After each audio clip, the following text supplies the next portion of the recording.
You hadn't gotten out of the car yet. You hadn't even touched the door handle. You were still 2 minutes away, and your dog was already waiting at the door. They didn't hear your car. They didn't smell you. Something happened in their brain exactly 7 minutes ago, and nobody ever told you about it. Once you understand it, you will never see the way your dog greets you the same way again. Does your dog wait at the door before you even get there? Tell me in the comments. I want to know how many of you have seen this. Let's start with what most people think is happening. They heard my car. Maybe. Sometimes true. But researchers tested this over and over. They put dog owners in different cars with no set schedule and sent them home at random times. The dogs still knew, a full 10 minutes before arrival. No car sound, no routine, no pattern. They smelled me coming. Dogs can smell extraordinary things, that's real. But scent fades with distance. A dog sitting at a window, half a mile away through traffic, they simply cannot be smelling you. That's not possible. So what's actually happening that tells them you're coming? Science has found 3 things. And the third one, the one nobody talks about, changes everything. The first discovery: your dog has a clock. Not a metaphorical clock, a biological one. Researchers studied in depth how dogs perceive the passage of time. They found that dogs use scent concentration as a timer. Let me explain how it works. When you leave the house, the concentration of your scent begins to decrease. Slowly, at a measurable rate. Your dog's nose, with 300 million scent receptors compared to your 6 million tracks that decrease. When the scent drops to a certain level, generally the level that corresponds to the time you usually come home, something triggers. Your dog isn't looking at a clock. Your dog is smelling the time. This is why the dogs of owners with irregular schedules often seem anxious or confused. The scent clock doesn't match the arrival time. The prediction doesn't come true. And that gap, that chasm between expectation and reality, is one of the primary triggers of separation anxiety. Think about your own schedule for a second. Is it regular, or does it change day to day? Because that answer matters more than most owners realize. The second thing science found is actually a little darker. In 2010, scientists measured the heart rates and cortisol levels of dogs throughout the day while their owners were away. Cortisol is a stress hormone, the hormone that rises when you're afraid, anxious, or in pain. Here's what they found. Dogs left alone for 2 hours had significantly higher cortisol levels compared to dogs left alone for 30 minutes. Their heart rates had risen. Their behavior had become more unsettled. But, and this part is important, when the owner came home, something extraordinary happened. In the first 60 seconds of reunion, cortisol levels began to fall. Heart rate returned to normal values. The dog's entire physiological stress response reversed. In 60 seconds. The owner coming home isn't just a nice moment for the dog. It is the biological resolution of hours of low-grade stress. You became their medicine.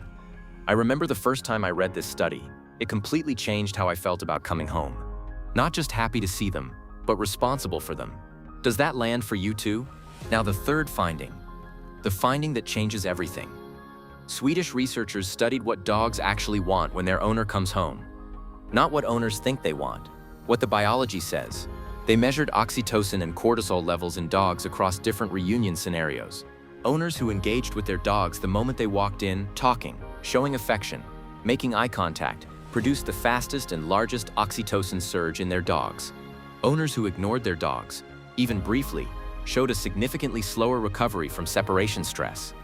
But the finding nobody expected was this: dogs who were greeted with calm, gentle touch, not excited, not loud, not high energy, showed the most stable and longest-lasting oxytocin response. That frantic "was a good boy" greeting most owners do. It spikes the dog's excitement, but the oxytocin response is shorter. A calm "hello, I'm home" and a quiet hand placed on their back, deeper, more sustained, more healing. Your dog doesn't need your excitement. They need your presence. Be honest. Which type of greeting do you usually give? The wild one or the calm one? Drop it in the comments. I have a feeling most of us are doing it wrong. Here's where it gets even stranger. In the late 1990s, a researcher named Rupert Sheldrake conducted one of the most controversial dog studies ever published. He filmed dogs at home, alone while their owners were out. He then analyzed exactly when the dogs moved to the door or window in anticipation. What he found was that in many cases, the dogs moved to the waiting spot at the precise moment their owner decided to come home. Not when they left the office. Not when they got in the car.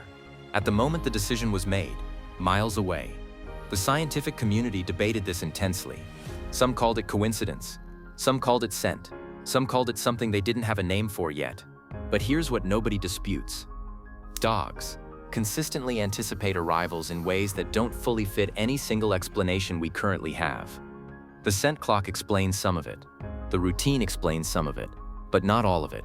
And that gap, that small remaining mystery, is one of the most honest things science has ever admitted about dogs.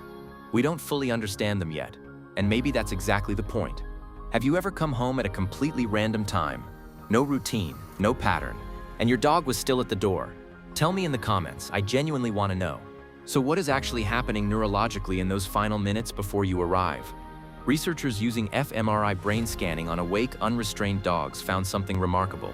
The caudate nucleus, the part of the brain most associated with anticipation of reward and positive emotion, activates in dogs when they detect signals associated with their owner, their scent, a familiar sound, a routine cue. The same region that lights up when a human anticipates something deeply meaningful. Not food, not a toy. You. Your dog's brain registers your arrival as one of the most significant positive events in its neurological experience. And in those final minutes as the scent clock counts down, as the familiar sounds begin, as something unnamed but deeply felt stirs in their nervous system, that caudate nucleus is already firing, already celebrating, before you've even touched the door. Why does any of this exist? Think about a proto-dog waiting at the edge of a human camp 15,000 years ago. Every departure was uncertain. Every return was survival. The humans who came back brought them food, brought safety, brought the warmth of the fire. The dogs that learned to track departures and wait for returns, the ones that developed this biological reunion response survived. That cortisol surge during your absence, that flood of oxytocin when you return, that scent clock counting down the hours. These aren't behavioral quirks. 15,000 years of evolution is saying, this human matters. Track them, wait for them, be ready. Every time your dog comes running before you even open the door, they are doing what their ancestors did at the edge of a firelit camp in the dark, waiting. There is something important hidden inside all of this. If your dog has stopped greeting you at the door, that thing they did every day, eagerly pay attention. Not because they love you less. Veterinary behavioral experts have identified reunion behavior as one of the most reliable indicators of a dog's overall well-being. A dog in chronic pain may not have the energy to run to the door. A dog experiencing early cognitive decline may forget. A dog living with clinical depression, yes, dogs experience clinical depression, may simply not get up. The greeting isn't just a greeting, it's a health check. If the greeting changes, something has changed. And it's worth finding out what. If you've ever noticed a sudden change in how your dog greets you or stopped greeting you altogether, please share it in the comments. Sometimes other owners need to hear that they're not alone in this.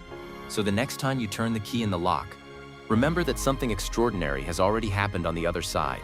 A biological clock counted down your absence, a stress response built quietly throughout the day. And now, in the moment you cross that threshold, cortisol drops, oxytocin flows, a heart rate that's been slightly elevated for hours finally slows. Your dog isn't just happy to see you. Your dog is relieved. In the most real, most biological sense of that word. Come home calmly. Make eye contact. Put your hand on their back. You are not just arriving, you are completing something. On this channel, every week, we go deeper into the science of the bond between you and your dog, because they chose to spend their one life with you. They deserve to be understood,